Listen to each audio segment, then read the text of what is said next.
우리 설교 제목을 따라해 보겠습니다. 그리스도인은 세상의 소금과 빛이다. 다시 한번, 그리스도인은 세상의 소금과 빛이다. 네, 그리스도인은 세상의 소금과 빛이다 라는 제목으로 같이 본문의 말씀을 중심으로 은혜를 나누기 원합니다. 여러분, 지난 4월에 미국에서 그 미국 의회의 1인자로 불리던 폴 라이언 하원 의장이 중간 선거에 불출마하겠다고 선언하면서 사실상 의원으로서 의원직을 사퇴를 했어요. 이 폴 라이언은 그 공화당에서 제일 중요한 핵심 인물이었습니다. 그 하원 의장을 지내고 있던 이 사람이 이렇게 중추적인 역할을 하고 있고 정계에서 그렇죠? 핵심적인 인물로 거론되는 이런 사람이 은퇴하는 이유가 무엇일까? 그에게 물었을 때 그는 다름 아닌 가족 때문에 은퇴한다고 그렇게 말했어요. 자신은 한 아내의 남편이고 세 아이의 아버지인데 이제 가정에 충실해지고 싶다고 말했습니다. 그러면서 이렇게 말했어요. 우리 아이들은 내가 처음에 의원이 됐을 때 태어나지도 않았었습니다. 그런데 지금은 3명 모두 10대의 아이들입니다. 내가 여기서 새 임기를 맡으면 아이들은 나를 주말 아빠로 기억할 것을 깨닫게 되었습니다. 그리고 그렇게 내버려 둘 수 없었습니다. 이 폴 라이언 의장이 그 워싱턴 생활하는 가운데도 주말이면 어김없이 그 위스콘신주에 있는 가족들에게 가서 가족과 함께 시간을 보냈었다고 합니다. 그런데 그곳으로는 이제 10대의 아이들이 되어서 아버지가 필요한 아이들에게 그 아버지로서의 역할을 하기에 너무나 부족하다고 느꼈던 거예요. 그러면서 그 하원 의장으로서 또 이렇게 그 공화당의 핵심 인물로서 그 정말 중요한 역할을 감당하고 있는 이 사람이 의원직을 내려놓게 된 것입니다. 여러분, 그런데 이게 우리한테는 매우 큰 충격이에요. 왜입니까? 가족을 돌본다라는 것, 그리고 나라의 국회의원으로 일한다라는 것, 그거에 비해서 뭐 가족을 돌본다, 아이들에게 신경 쓴다, 이게 너무 작게 보이기 때문이에요. 아이들에게 좋은 아빠가 된다라는 것, 그거는 국회의원으로서 그쵸? 나라를 책임지는 국무를 한다, 이런 것보다 너무 작게 느껴지는 거예요. 아니, 어떻게 그럴 수가 있을까? 우리나라 사람들 놀라지만 미국에서도 이것 때문에 많이 놀랐어요. 자, 그러나 이거는요, 내가 어떤 사람이냐, 자기가 누구인지를 어떻게 정의하느냐의 문제인 것이에요. 나는 한 가정의 가장이고 세 아이의 아버지다. 그리고 이 아이들에게는 아빠는 나밖에 없다. 나는 그런 아빠다. 이것이 자기에게 중요한 정의가 되어서 자기를 그렇게 인식하고 있으니까요, 세상 사람들이 그렇게 부러워하고 그리고 절대로 놓지 않을 것 같은 그런 권력도 그냥 내려놔 버리는 거예요. 왜? 자기는 세 아이의 하나밖에 없는 아빠니까. 사랑하는 여러분, 그래서 내가 누구인가, 내 스스로에 대한 자기인식, 자기 정의, 이게 매우 중요합니다. 나를 어떤 사람으로 인식하고 있고 나를 어떻게 정의하고 있냐, 그거에 따라서 우리 인생의 선택이 달라지는 거예요.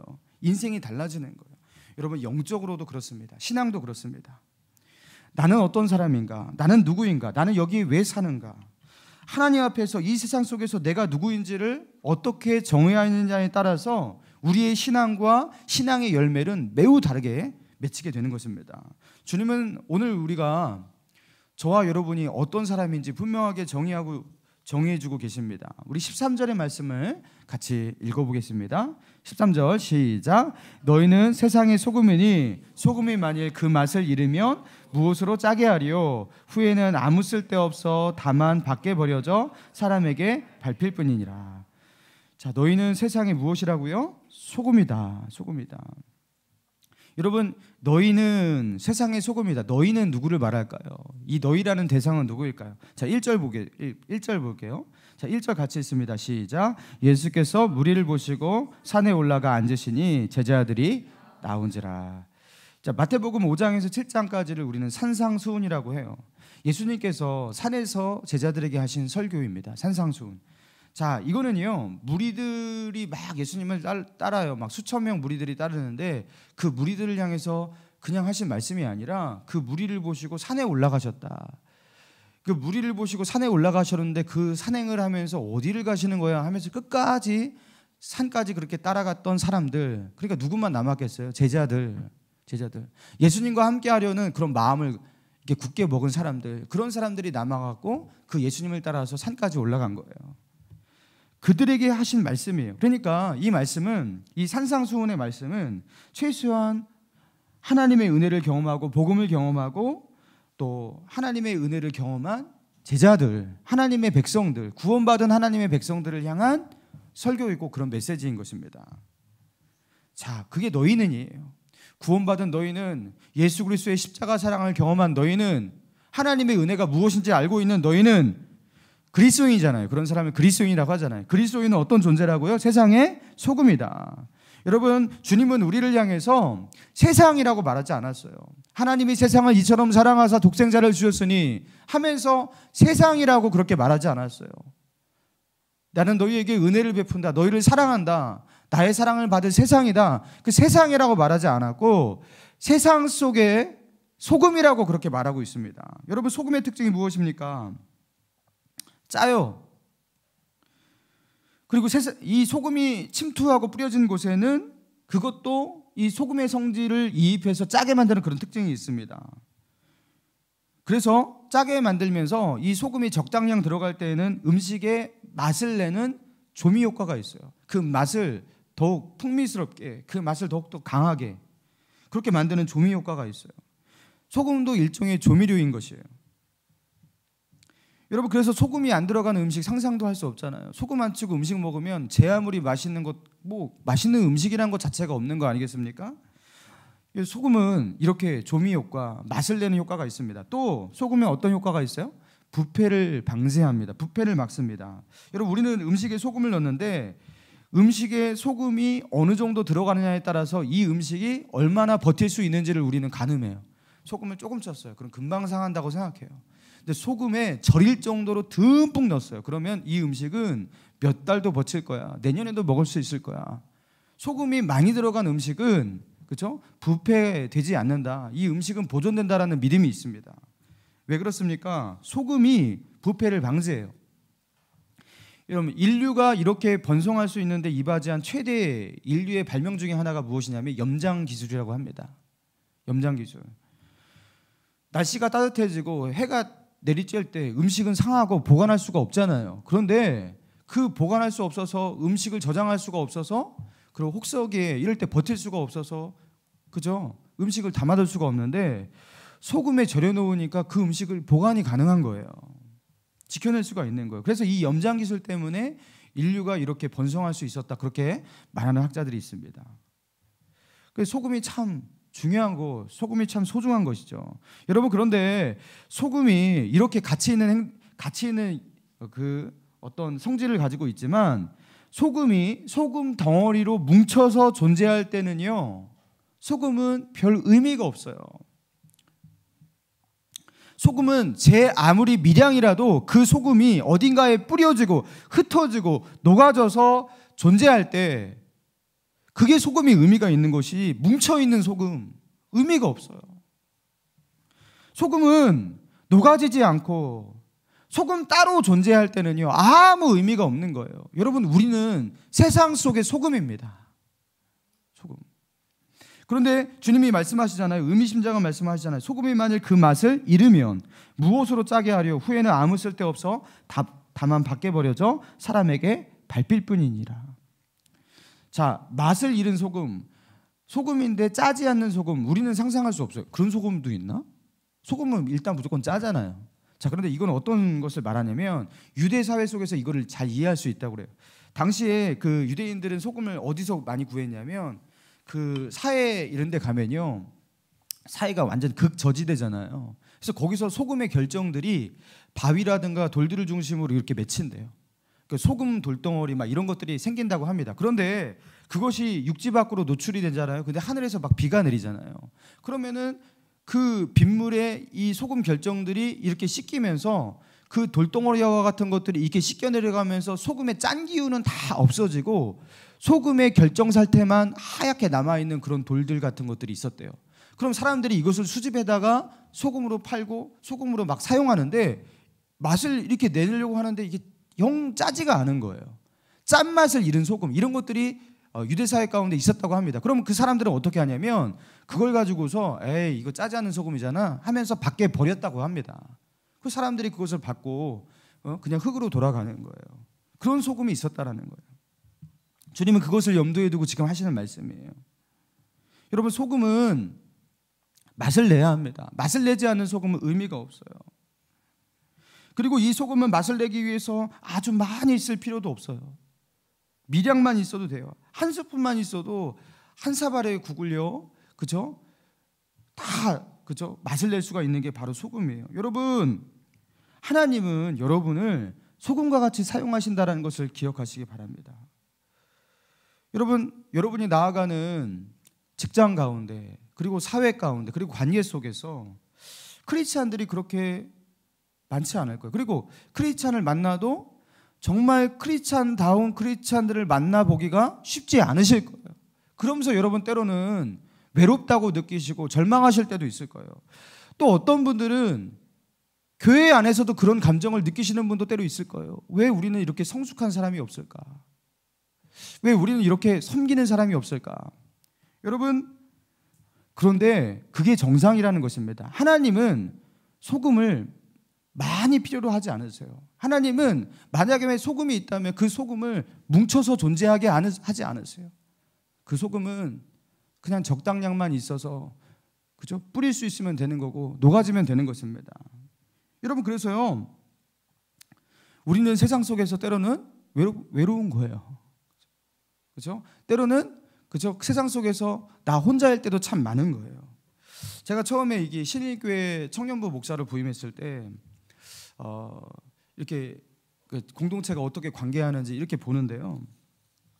저는 그 하나님이 저에게 주신 은사가 좀 소외된 사람, 좀 그렇죠? 사람들과 잘 어울리지 못하는 사람, 그런 사람들이 제 눈에는 잘 보여요. 그리고 그런 사람들이 참 마음에 안타까운 마음이 있어요. 그래서 저는 늘 친구들이 이렇게 좀 잘 어울리지 못하는 그런 사람들이 저의 친구가 된 적이 참 많았습니다. 도시락 먹는 친구들이 항상 그런 친구들이었어요. 그죠? 잘 이렇게 관계성이 좀 약한 사람들 있잖아요. 그런데 이렇게 청년부 공동체에도 왠지 잘 어울리지 못하고 막 소외돼 있고 좀 따로 떨어져 있는 그런 친구들이 있잖아요. 그럼 제가 그들이 보이는데 제 몸뚱아리는 하나인데 사람들이 많은 거예요. 돌볼 영혼들이 많은 거예요. 너무 안타까웠습니다. 그런데요, 반면에 인기 많고 말 잘하고 유쾌하고 좀 분위기가 이렇게 밝은 사람들은 늘 사람들이 이렇게 모여 있잖아요. 거기서 웃음이 있고 즐겁고. 근데 그런 사람들은 이렇게 따로 떨어져 있단 말이에요. 여러분, 그런데 그 중에서 한 청년 그 자매가 저와 같은 그런 마음을 품고 그 영혼들 가까이 가서 거기 옆에 앉아주고 말벗이 되어주고 격려해주고 그런 모습을 제가 봤어요. 그런 사람이 많지 않았어요. 근데 그런 자매가 제 눈에 한두 명이 그렇게 보였어요. 그래서 제가 그때 깨달았습니다. 아, 이 공동체는 저 자매 때문에 되겠구나. 하나님께서 이 공동체를 하나님이 받으실 만한 공동체를 만들기 위해서 저렇게 성숙하고 그렇죠? 소외된 사람들 돌보는 한 자매를 그렇게 두셨구나. 제가 그렇게 여겨지게 되었어요. 사랑하는 여러분, 모두가 다 그런 눈을 가진 게 아니에요. 모두가 그런 마음을 가진 게 아니에요. 여러분, 그런 사람은 늘 소수입니다. 그런데 그런 소수의 사람이 그 공동체로 하여금 하나님 앞에 받음직한, 그렇죠? 맛을 내는 그런 공동체가 되게 만드는 거예요. 사랑하는 여러분, 하나님은 하나님이 보시기에 맛없는 세상, 소망이 없는 이 세상 속에 우리를 소금이 되라고 우리를 이 땅에 보내줬습니다. 그래서 우리는 늘 소수예요. 그러나 우리가 그곳에 있느냐 없느냐는 하나님 보실 때 완전히 다른 공동체가 되는 거예요. 아브라함이 있는 가나안 땅과 아브라함이 없는 가나안 땅은 완전 달라요. 다니엘이 그 한가운데서 버티고 있는 그 바벨론 땅과 다니엘이 없는 바벨론은 완전히 다른 땅이에요. 세상 사람들이 볼 때 그것은 구분이 되지 않지만 하나님이 보실 때 그것은 완전 다른 것이 되는 거예요. 하나님은 우리로 하여금 그곳에 소금이 되라고, 그래서 우리로 하여금 그 소망이 없는 직장 속에, 그렇죠? 그 이웃들 한가운데 속에, 그리고 우리를 가정 가운데 우리를 보내신 줄 믿습니다. 여러분, 그렇게 우리를 부르신 거예요. 또 우리를 어떻게 부르셨습니까? 우리 14절의 말씀 한번 읽겠습니다. 시작. 너희는 세상의 빛이라. 산 위에 있는 동네가 숨겨지지 못할 것이요. 너희는 세상이 무엇이라고요? 자, 빛이라고 했습니다. 그냥 빛이 아니라 세상을 비추는 빛인데 산 위에 있는 동네도 숨겨지지 못할 그런 빛이다. 그러니까 예수님은요, 태양빛을 염두에 두고 말씀하신 것 같아요. 산 위에 있는 동네도 그 태양의 빛 아래서 숨겨질 수가 없잖아요. 그러니까 우리가 볼 때는 초라한 빛으로 보일지 몰라도 하나님이 보실 때는 그렇게 강렬한 빛이고 이 세상을 비추는, 그렇죠? 그렇게 유일한 빛이라는 것이에요. 자, 그런데 이 빛은 어떠해야 하는지 15절에서 이렇게 말하고 있어요. 같이 읽습니다. 15절 시작. 사람이 등불을 켜서 말 아래 두지 아니하고 등경 위에 두나니 이러므로 집안 모든 사람에게 비치느니라. 자, 사람이 등불을 켜서 자, 말 아래 두지 아니한다. 여기서 말이라는 것은 뭘 말하냐면 오늘날 돛박 같은 것을 말합니다. 곡식 같은 것 있잖아요. 그런 것들을 계량할 때 쓰는 돛박, 그것을 말하는 건데요. 그 바가지와 같은 것을 불을 켜놓고 그 바가지와 같은 것을 그 불 위에다가 덮어두는 사람이 있냐, 이렇게 말하시는 거예요. 아니, 그것을 덮어두는 사람 없잖아요. 불을 켰으면 그 불을 덮어두는 사람이 없잖아요. 숨겨두는 사람이 없잖아요. 어떻게 합니까? 여기 보니까 말 아래 두지 아니하고 등경 위에 두나니. 등경은 이렇게 높은 곳에 있잖아요. 보통 유대 사회 가운데 등경은요, 벽에다가 이렇게 두거나 이게 높은 곳에 두었다고 합니다. 왜 높은 곳에 둡니까? 그 빛이 모든 곳에 노출되어서 집안 구석구석을 비추기 위해서 그런 것입니다. 그리스도인이 이렇다라는 거예요. 하나님께서 이 세상 가운데 그리스도인을 위치시키실 때 하나님은요, 그리스도인을 이 세상 속에서 숨겨두고 싶은 마음이 전혀 없으신 거예요. 왜요? 그리스도인은 이 세상 속에서 등불과 같은 존재이기 때문에. 그리스도인은 세상에 하나님을 알리고 하나님의 살아계심을 이 세상 가운데 증거하는 유일한 빛이기 때문에 그리스도인은요, 세상 가운데 숨겨지면 안 되는 거예요. 여러분, 그리스도인은 세상 속에 숨는 존재가 아닙니다. 그래서 교회는요, 산속에 있는 게 맞지 않는 거예요. 교회는요, 수도원처럼 저기 골짜기에 숨어 있는 게 맞지 않은 거예요. 교회는 세상 한가운데 존재하면서 세상 속에서 살아가는 게 맞는 거예요. 세상이 너무나 더럽고 힘들고 어둡고 피하고 싶고 우울하고, 하나님, 그러니까 이 세상 속에 좀 떨어졌으면 좋겠습니다. 이 세상을 좀 피했으면 좋겠습니다. 여러분, 우리는 그렇게 느낄지 모르겠지만 하나님은 어떻게 말씀하십니까? 너희는 세상 속에 거해야 한다. 너희는 이 세상을 비추는 등불이다. 그러니까 절대로 세상을 포기하지 말고 세상에서 숨지 말아라. 우리를 등경 위로 올려 보내신다라는 거예요. 사랑하는 여러분, 어떤 분은요, 나는 성격이 혼자 있는 걸 좋아해요. 그리고 나는 이렇게, 그렇죠? 이렇게 사람들과 관계하는 거 이런 거 불편해해요. 그러니까 저는 여기서 이렇게 사는 게 좋아요. 이런 분도 더러는 계실지 모르겠어요. 여러분, 그러나 우리의 기질이 그런 사람이기 전에 하나님은 우리를 이 세상을 비추는 등불로 우리를 부르셨기 때문에 우리는 절대로 혼자서 만족하고 혼자서 행복한 삶을 살아서 안 되는 거예요. 세상 사람과 만나는 자리를 찾아서라도 가야 하는 것입니다. 왜입니까? 그래야지 이 어두운 세상을 비칠 수 있기 때문에 그런 것이에요. 자, 그러면 우리가 이 세상을 어떻게 비칠 수 있을까? 자, 16절. 자, 그 방법을 보겠습니다. 16절 시작. 이같이 너희 빛이 사람 앞에 비치게 하여 그들로 너희 착한 행실을 보고 하늘에 계신 너희 아버지께 영광을 돌리게 하라. 너희 빛이 사람 앞에 비치게 하여 너희 착한 행실을 보고 하늘에 계신 너희 아버지께 영광을 돌리게 하라. 예수 믿는 사람들의 착한 행실, 그것을 세상으로 하여금 보게 하라는 거예요. 여러분, 우리가 이 땅 가운데 착하게 살 때 착하게 사는 동기가 무엇이냐면 나는 착하기 때문에가 아니에요. 나는 예수 믿는데, 나는 하나님을 두려워하는데, 내 안에 주님이 주시는 은혜가 있는데, 그 사랑을 받았는데, 그러니까 내가 착하게 살아야지. 그런 마음으로 착하게 살잖아요. 이타적으로 살잖아요. 그럼 사람들이 우리를 보고 신기해합니다. 왜 쟤네는 착한 거야? 왜 쟤네는 저런 행동을 하고 저런 이타적인 행동을 하는 거야? 왜 쟤들의 얼굴 가운데는 행복이 있고 즐거움이 있을까?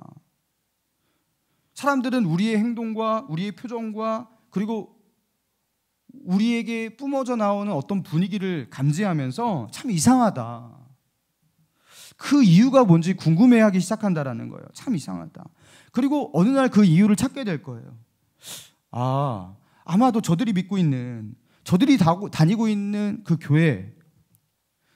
교회에서 예수가 저들을 저렇게 만든 것인가 보다. 하나님이라는 분이 저들에게 저런 행복을 주나 보다.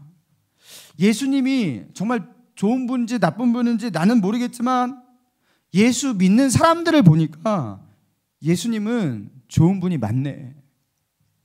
여러분, 이게 바로 너희 착한 행실을 보고 하늘에 계신 아버지께 영광을 돌리는 삶인 줄 믿습니다.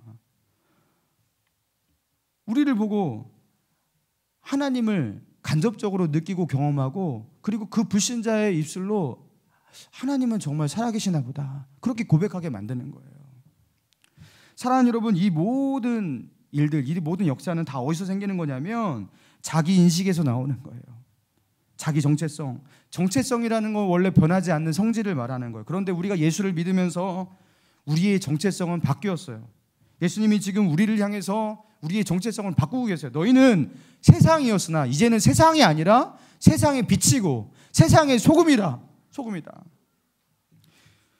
이 세상 한가운데 있지만 그 세상이 아니라 세상 속으로 파송받은 존재, 세상으로 보냄을 받은 존재, 세상 속에 여전히 살고 있지만 세상 속에서 해야 할 일이 있어서 세상에 남아있는 존재, 그런 특별한 존재로 우리를 그렇게 부르셨다는 거예요.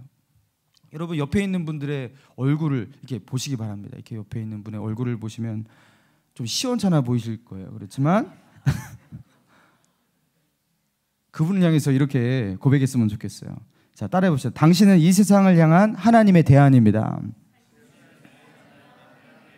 자, 또 이렇게 고백합시다. 옆에 있는 다른 분에게, 당신은 이 세상의 빛입니다. 이게 시원찮은 사람이지만 우리가 볼 때, 그렇죠? 시원찮은 나이지만 이게 하나님의 대안이고 이 땅을 향한 하나님의 소망, 유일한 소망이 바로 우리 크리스찬이라는 것이에요.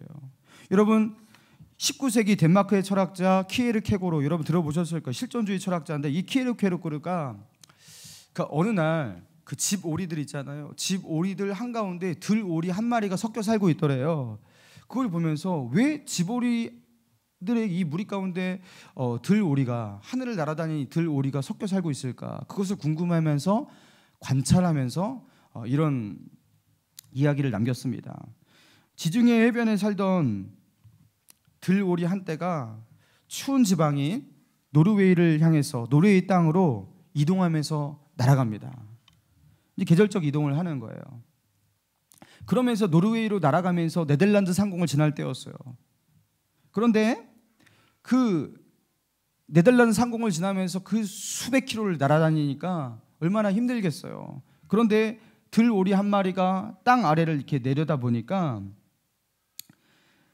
아름다운 집들의 집 오리들이 옹기종기 모여서 평화롭게 모이를 먹으면서 지내는 그 모습을 보았어요. 나는 이렇게 먼 곳을 향해서 날아가는데 집 오리들이 저렇게, 그죠? 집에서 옹기종기 모여서, 그죠? 먹이를 먹으면서 평화롭게 사는 모습이 너무나 보기 좋았습니다. 그래서 잠시 쉬어가야겠다 하면서 홀로 그 들 오리 때 그 비행 중에서 이탈을 해갖고 그 집들로 내려갑니다. 그러니까 들 오리가 내려가니까요, 집 오리들이 반가이 맞이하면서 융숭하게 그 들 오리를 대접했다고 합니다. 그러면서 며칠이나 신나게 놀고, 그죠? 쉬면서 그렇게 지냈다라는 거예요. 그런데 문득 그런 생각이 들었어요. 들 오리가 나 들 오리인데, 나 가야 할 곳이 있는 들 오리인데 하면서 문득 그런 생각이 들면서 다시 날아가야겠다 하면서 날갯짓을 했습니다. 그런데 날개를 아무리 파닥거렸지만 그동안 땅에서 너무나 많은 기름진 것을 먹으니까요, 살이 쪄서 비대해져서 날 수가 없었어요. 나는 게 너무나 힘들었습니다. 그래갖고 내일 날아가야겠다 하면서 이 들 오리는 하루도 묵기로 결정합니다. 그렇게 내일 하면서 많은 날들을 집에서 보냈다고 해요. 그렇게 몇 달이 지나고 가을이 되자 이제 들 오리떼리 반대로 그 노르웨이에서 다시 그렇죠? 이 지중해로 날아가는 그 모습이 하늘에서 보이는 거예요. 들 오리떼가 아름다운 술을 놓으면서 그저 하늘을 날아가는 그 들 오리떼를 보면서 정신이 번쩍 들었습니다. 그래서 들 오리가 다시 한번 날아오르기 위해서 발버둥쳐 보았습니다. 그런데 그때는 이미 날개에 있는 모든 근육을 다 잃어버렸어요. 그리고 어떻게 날아야 할지, 어떤 방향으로 날아야 할지, 날아가는 것 자체를 잃어버렸어요. 그러면서 키에르케고르는 이 땅에서 인간들이 그리고 하나님으로부터 사명을 받은 사람들이 살아가면서 이 땅 속에 안일함과 쾌락에 젖어서 날아가는 것을 하나님이 주신 본질적인 삶의 이유를 잃어버린 그런 모습을 꼬집고 있는 것이에요. 여러분, 무엇이 문제였습니까? 쉬어가자. 한번 쉬어가자. 그게 문제였던 거예요. 사랑하는 여러분, 우리가 새생명축제 11월 11일 날 하죠. 이거 왜 하는 줄 아십니까? 사실 영혼 구원과 전도는요, 늘 해야 하는 것이었어요. 이거는 우리가 살아가는 이유고 삶의 존재의 이유입니다. 오직 너에게 성령이 임하면 너희가 권능을 받고 예루살렘과 유대와 사마리아와 땅까지 내 증인이 될 것이다. 그 증인이 되는 삶을 살아가게 될 것이다. 여러분, 우리는 늘 예수 증거하는 삶을 살아가는 게 우리의 삶의 이유고 그게 우리의 삶의 존재의 이유예요. 그런데 이 영원한 사명, 삶의 존재의 이유를 어느 날 잊고 집오리처럼 살기 시작하는 거예요. 언제부터 그렇게 살기 시작했을까요? 어느 날 내가 그래도 이 세상 속에서 먹고 살아야 되는데 하면서 그죠? 삶에 젖어갖고 세상 속에서 여기저기 좋다고 살다 보니까 어느 날 내가 왜 사는지, 무엇을 위해 사는지, 그리고 어떻게 살아야 되는지, 옛날에 어떻게 살았는지 다 잊게 된 거예요. 여러분, 새생명의 축제는 무엇이냐면 내가 집오리가 아니라 들오리라는 것을 기억하고 각성하게 되는 시간이에요. 꼭 여기서 누군가를 구원하는 것만 의미가 있는 것이 아니라 우리가 이 땅에서 복음 전하고 주님의 영광을 나타내는 일에 부름을 받은 빛과 소금으로 부름을 받은 존재라는 것을 다시 한번 기억하고 그것을 깨닫게 되는 시간이 바로 이 새생명 축제인 줄 믿습니다. 세상 속에서 잘 살아봐라. 세상 속에서 행복하게 살아라. 여러분, 우리는 그런 집오리가 아니에요. 이 세상을 구원하라고 너희가 이 세상 가운데 들어가서 내가 도저히 받아들일 수 없는 이 세상 가운데 맛을 내보라고, 이 어두운 세상을 비추라고 주님은 이 세상을 향해서 우리를 던지셨어요. 우리는 하나님의 메신저로 이 세상 가운데 살아가는 자들이에요. 그런데 어느 날부터 우리는요, 그 중요한 일을 잊고 살았어요. 복음 전하는 일이 얼마나 중요한지 그것을 잊고 살기 시작하면서 어느 날은요, 우리 주위에서 꼭 전해야 될 사람들이 보여도 복음을 전하지도 않고 그런 열정조차도 다 식어버리고 다 없어져 버렸어요. 여러분, 지보리가 되어버린 것입니다.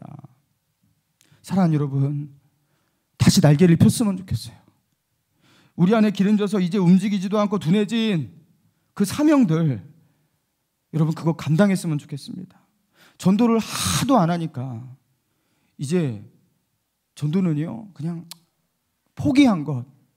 그래서 전도에 대한 모든 감각들, 영혼을 어떻게 섬겨야 될지, 그리고 영혼을 어떻게 하나님의 나라로 이렇게 세워가야 할지 모든 감각을 다 잃어버렸을지라도 내 안에 열정이 다 식어버렸지만 여러분, 우리가 다시 내가 누구인지, 다시 하나님께서 우리를 명령하신 내가 누구인지 다시 기억하고 전도의 자리로, 복음 전하는 자리로 순종하면서 나아갈 때 여러분, 하나님은 우리로 하여금 다시 날 수 있는 힘을 줄 줄 믿습니다.